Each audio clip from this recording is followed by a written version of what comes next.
অযোধ্যার রাম মন্দির এর মধ্যে ঘুরে আসা হয়নি, তবে বেশ কয়েক মাস আগে নিউ টাউনের রাম মন্দিরে গিয়েছিলাম, আর এই ভিডিওটা সেই সময়কারই। আর সেই সময় এই যে আলোকসজ্জা, এত সুন্দর ব্যস্ততা, সবটাই কিন্তু ভগবান রামের প্রাণ প্রতিষ্ঠাকে ঘিরে।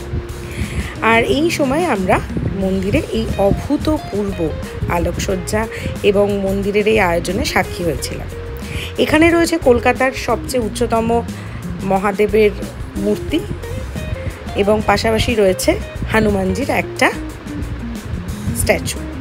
এই দুটোই কলকাতার মধ্যে সবথেকে উচ্চতম।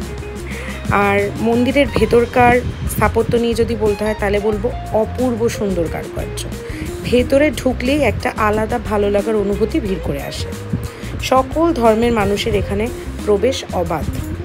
রাত্রেবেলা মন্দিরটি দেখার বিশেষ কারণ হলো এখানকার অভূতপূর্ব আলোকসজ্জা, যেটা খুব ভালো লেগেছিল।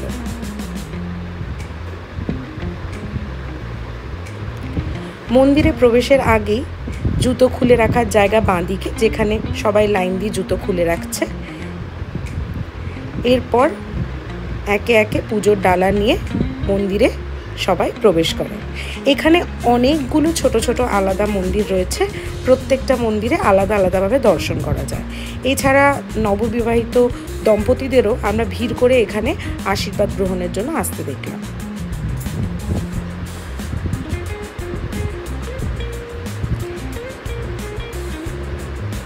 জগন্নাথ, বলরাম, সুভদ্রা থেকে মায়ের শক্তিরূপিণী রূপ কিংবা রাম, সীতা, লক্ষ্মণ বাদে আরও সকল রকম দেবদেবীদের মূর্তি কিন্তু এখানে উপস্থিত।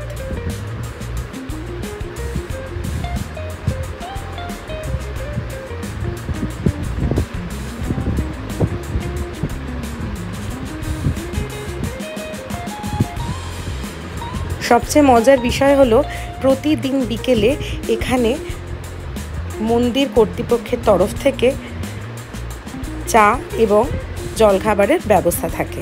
তবে হ্যাঁ, সেটা যৎসামান্য সময়ের মধ্যেই পৌঁছতে পারলে তবে সম্ভব পাওয়া।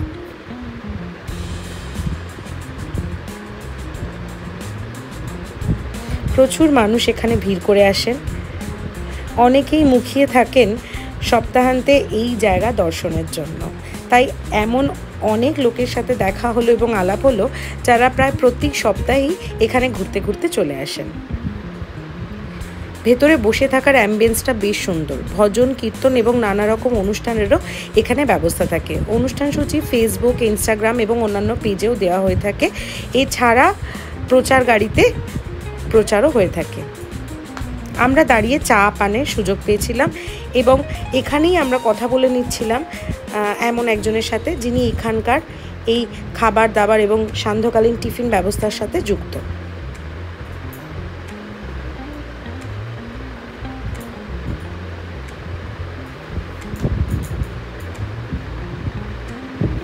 আমরা যখন গেছি তখনও মন্দিরটি আড়ম্বরের সাথে সুসজ্জিত করা হচ্ছে এবং আমি দেখতে পেলাম ছেলে মেয়ে নির্বিশেষে সকল রকমের কিন্তু মানুষ অর্থাৎ শিল্পী যুক্ত আছেন এই মন্দিরটি সৌন্দর্যায়নের পেছনে।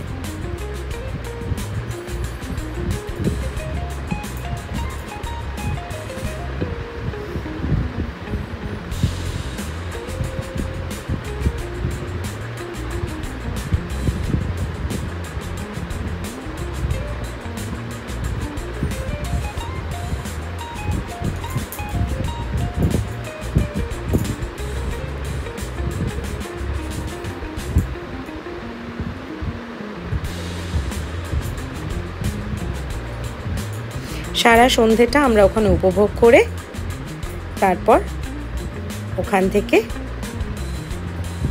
একটা সুন্দর স্মৃতি নিয়ে বেরিয়ে এলাম। তাই সপ্তাহান্তে নিউ টাউনের এই রাম মন্দির কিন্তু ঘুরে বেড়ানোর একটা দারুণ জায়গা।